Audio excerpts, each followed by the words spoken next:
Taking steps to raise awareness, people all over our area put on their purple and hit the pavement today for the annual Walk to End Alzheimer's. News 5's Jay Jarvis spoke to a local caregiver about how the pandemic has made things tougher for fundraising and families this year. It's a crazy, sad disease.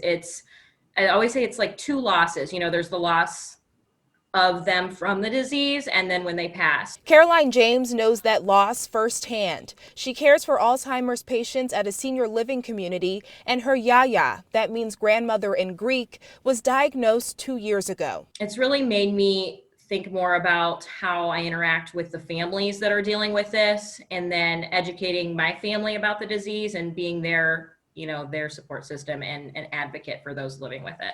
It's why she walked with hundreds of others in this year's Walk to End Alzheimer's. The Alzheimer's Association Cleveland area chapter hosted 2 walks today in Avon and Cleveland, but with some changes because of COVID-19, like this drive-by only walk promise garden at Pinecrest in Beechwood and modifications to the walk itself. Walk safely on their own with their small groups in their family, in their neighborhood, and raise awareness by wearing purple, waving your flags, showing your signs. But that's not the only thing COVID-19 has changed. We have a little over 1,000 people registered right now. We typically have about 5,000. Katie Mang, the vice president of fund development with the Cleveland chapter, says they were hoping to raise $555,000 during the Cleveland Walk, but have only raised a little more than half of that so far.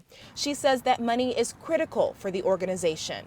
All of the funding that's raised through the Walk to End Alzheimer's allows us to provide free care and support services to the local community.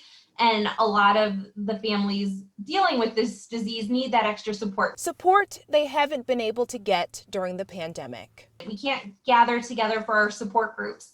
It makes it more difficult to do visitation with your loved one that may be in a memory care facility. James says the situation only motivated her to think outside of the box to raise as much money as possible. Us who really support this cause, we're like, just because COVID happened doesn't mean, like during a pandemic, doesn't mean we stop fighting. We're doing a raffle this week for our family members, and we're going to stream it on our Facebook just so that they can participate. We did a live stream pie in the face event. So just everything we did, we're still doing. It just looks very different.